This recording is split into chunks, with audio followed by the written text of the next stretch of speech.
Well, hello and welcome back to our mini-series, for want of a better description, from here at the Mobike Motorcycle Insurance Australian Superbike Championship presented by Motul. I'm joined by Championship leader Mike Jones from the Yamaha Racing Team. Mike, welcome first of all, and congratulations on getting up into that top position so far this season.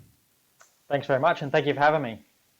Now, take us through it, because it's been a funny season for you, because swapping teams and going across to Yamaha, and the bike's been really good in the last few rounds, and early on it was still pretty good.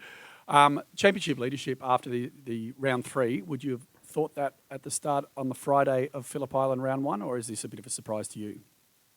No, it has come as a bit of a surprise. Obviously, competing in the championship, obviously you want to be leading, and the goal is to win the championship. But to be honest, it has come a little bit earlier than expected. I was thinking that having come across from riding the Ducati for a number of years, coming to ride the Yamaha R1, it would take a little while for me to find my feet and gel with not just the bike but also the team. But I guess that's just testament to how good the bike and the team actually are.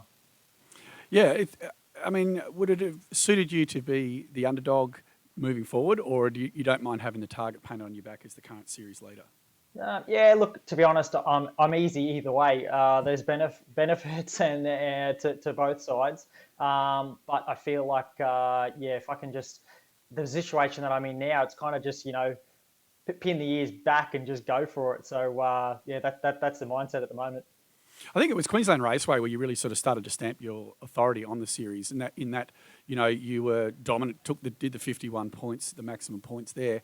Was that the moment you started to think, well, there's a championship definitely in the offing here, or were you already thinking that way?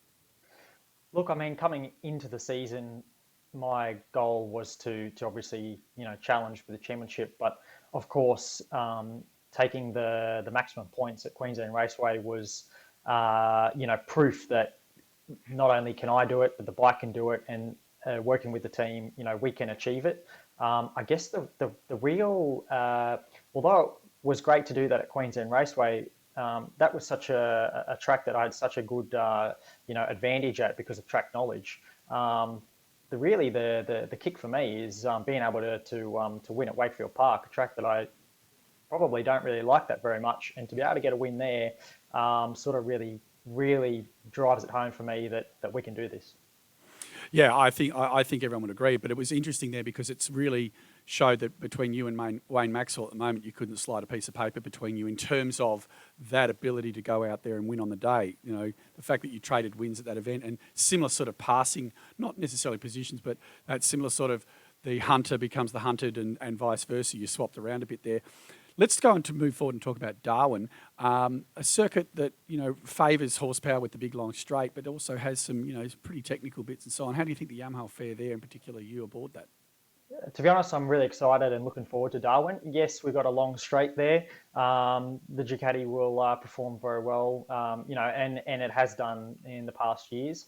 But I honestly believe that the R1, the handling of the bike, will be very suited, obviously, to the back part of the circuit. There's a lot of turns there that I think that this bike will be, really strong. So, and in saying that too, the Yamaha isn't actually that slow down the straight. So I think that we've got a pretty good package even for a circuit like Darwin. Now, to be fair to Wayne Maxwell, who's working his way up through the ranks at the moment, he's basically the crash at Phillip Island behind you at the minute. Does that play on your mind at all that, had he not had that unfortunate incident, crashes are crashes and it happens and that's racing, that he would actually you'd almost be on, I think it's almost level points at this point or 1 point off. Is that something that plays in your mind and how much we've got left in the season? Because it's certainly something I'm considering. Yeah, look, to be honest, it hasn't been until you've mentioned it now. I hadn't really thought about it, to be honest. Racing is, not just if you can win, but you have to stay on your motorbike as well. So,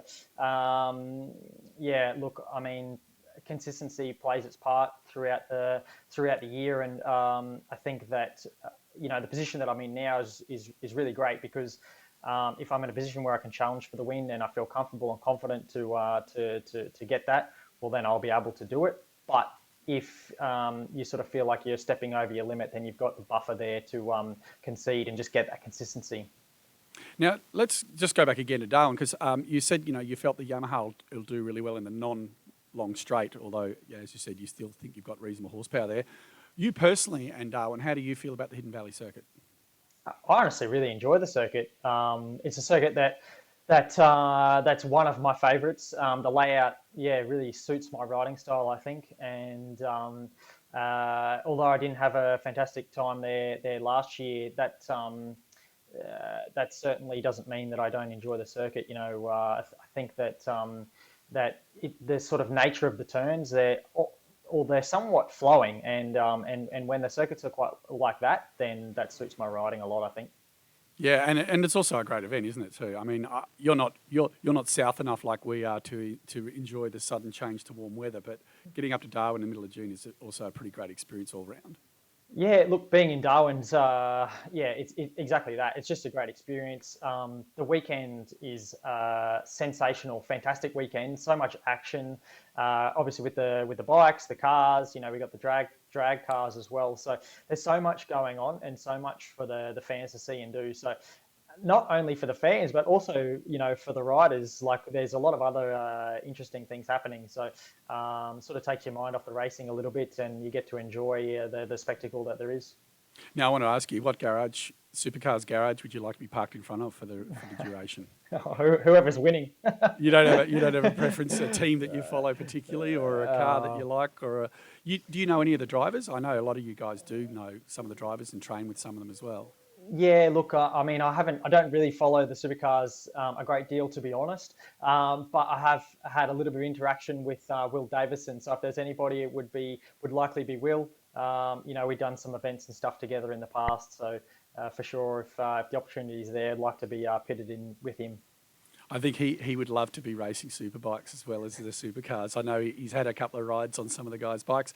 And lastly, I want to know, in the past years, heat's actually been an issue for some of the guys, but we're up at a different time of year. But you cope with that reasonably well. I mean, you're a Queenslander and what have you. Yeah, look, the heat, I mean, it's the same for everybody. But in saying that, everybody, handles it a little bit differently. So fortunately for me, I think that I am in a good, like for my body, I feel like I can handle the heat quite well. So especially in comparison to my competitors. It's quite interesting. Like as an athlete, you do a lot of sweat testing to understand, how much you sweat and how much salt you're losing in your sweat and whatnot. And based on the numbers that's available, we do that with Coda Nutrition. And based on the numbers, the heat's a place that I should perform well. So the hotter the better for me. Do you drink during the race? Because I know some of the riders carry a Camelback at this event, but are you one of those?